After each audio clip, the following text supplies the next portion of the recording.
Starship Troopers Extermination is finally out of early access. I picked it up on release back in May of last year, 2023, and I've played it off and on since, just see how it was going through its early access. It got a little rough at points with its performance, but now it's finally released and available on Xbox and PlayStation as well as Steam. I am playing the Steam version, so just so you are aware. And also, just for more added context, I'm a huge fan of the original 1997 Starship Troopers movie, and before anybody says, actually it's not the original, I know it was a book. I mean the film, okay? The film, in my opinion, is better than the book. That's just my hot take, but do with that what you will. But I think the film was absolutely incredible. How old was I in 97? I was 9, so I watched it quite young, probably shouldn't have watched it, but I did. And I thought the film was absolutely incredible, and I was shocked to find out later on in the future that the film actually didn't do too well, which is mind-blowing to me, because it's jam-packed full of awesome characters, awesome action, and awesomeness, and I don't know why people didn't go to see it. It's obviously tongue-in-cheek with its fascism message and stuff. It's not meant to be serious. Just watch the film, okay? The film's awesome. But anyway, the game, Starship Troopers Extermination, is it worth your time and or money? Now, on the money point, I'll get to that in a minute. But what is it? Basically, it's a cooperative game where 16 people. It apparently is meant to be filled out with AI if there's no people, but I have not seen that as of yet. You go to several different planets and participate in multiple different missions or objectives, main and side. There's also a horde mode as well, which is pretty cool. There are 6 classes for you to choose from, each with their own unlockables and whatnot. There's the sniper, the ranger, the demolisher, the guardian, engineer, and the medic. And there's also multiple different bug types for the arachnids as well, like drones, warriors, gunners, plasma grenadier, and the tiger elite. And they've put in the tanker bug, apparently, as a boss, which is something I really wanted them to do. I haven't seen it yet, but hopefully, I will get to see that very soon. I'm quite excited to see that. Now, the game does play quite well in its official release. It does need a couple of stability patches here and there. I have noticed some graphical glitches when aiming down the sight sometimes, or if there's floating rocks or shadows sometimes go a little weird.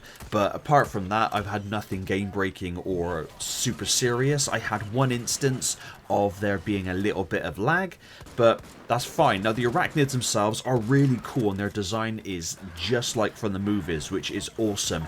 The AI is a bit thick in their department at times, but when you have the moments on the harder difficulties when the waves are coming at you, it is really awesome and makes you feel like you're in the movie, which is really, really cool.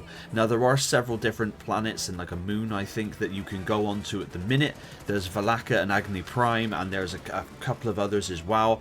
I'm trying to munch my way through as much as I can, but of course, I don't think there are a couple of thousand people playing this now on Steam, and hopefully there's some more on consoles. But I think the main issue behind that is the price point. The price has gone up from 20 quid to 40 quid. In my personal opinion, although I am a massive Starship Troopers fan and I do really like this game, this is not, in my opinion, a £40 game. Absolutely not. It also has near 40 quid's worth of DLC for 4 packs, which are nearly a tenner each here in the UK for some cosmetics, and you can customize your classes by leveling them up, and you unlock different visor colors or different costume colors and stuff, and like decals to put on your helmet and stuff. Now, they're not amazing, but they are there and is something to work towards. The better looking cosmetics you have to pay for, but there's such a high price tag that I have seen one person who bought that and I wanted to slap him, because just no. And this is how complacent people have become with that. It should be in the game. Put it in the game. Put as much as you can into the game, and then if the game is successful and whatnot and you want to add to it, don't put like basic bare shit in the game and then charge for really cool stuff extra. That, no matter what game it is, even if The Witcher did that, which it doesn't, obviously The Witcher 3 is the greatest game ever made, but they didn't do that. They put shitloads in the base game, and then gave you 14, was it 14 free DLC packs, 2 a week for like the first few weeks of the game's release, and then like even Blood and Wine DLC for The Witcher 3 is bigger than most games and cheaper. It's insane. But anyway, that's sorry for that tangent there.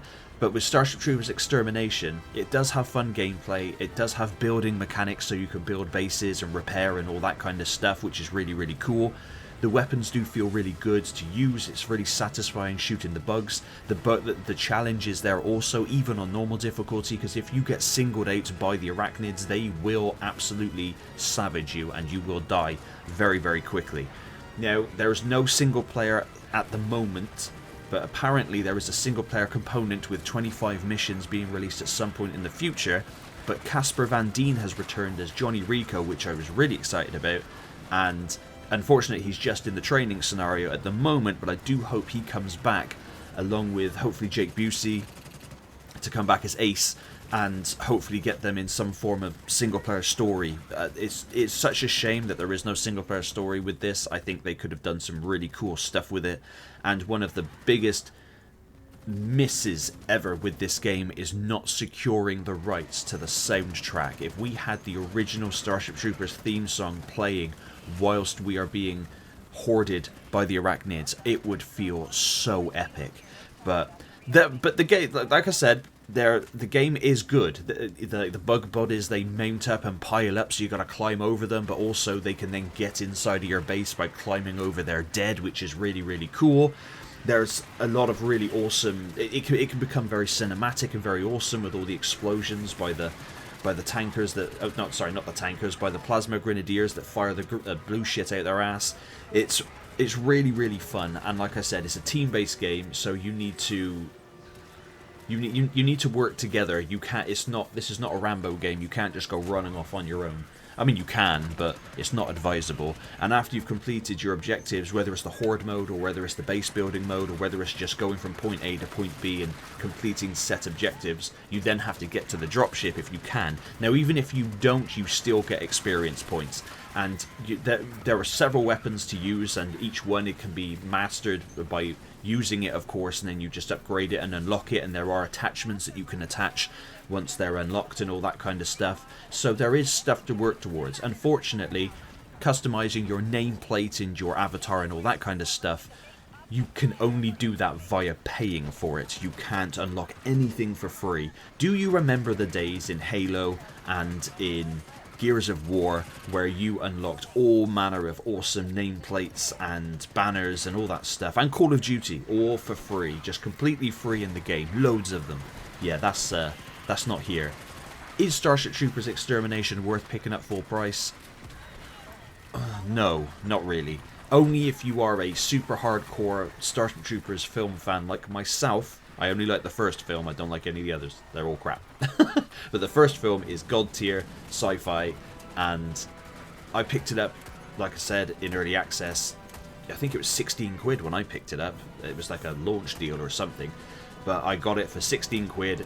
For around the £20 mark, that is the sweet spot. 40 quid for this game is far too high, unfortunately. There are other games out there that are the same price or cheaper, which are better, unfortunately, but that's just the way it is. But please let me know in the comments down below if you've checked this game out already, or if this is one that's on your watch list. Now, I know it's a bit, I don't mean it like the developers are doing good and they've stuck with it, they finally released it, they keep going for it, they keep doing it, and I hope they just keep making this game better. I hope they address some of the issues I've mentioned with unlocking things in cosmetics and stuff, and just giving players more of a reason to buy their game, because 40 quid is a very high price point. To then have nearly 40 quid's worth of cosmetic DLC at launch, that's a huge no-no. But anyway, that's my thoughts. It is a good game, it's not a bad game, it's a good game. It has some rough edges, it needs some smoothing, and I just hope it just keeps getting better. But just bear in mind that if you pay 40 quid for this game, you might be disappointed with the quality of what you have received. But please let me know what you think down below, and as always, thank you very much for watching.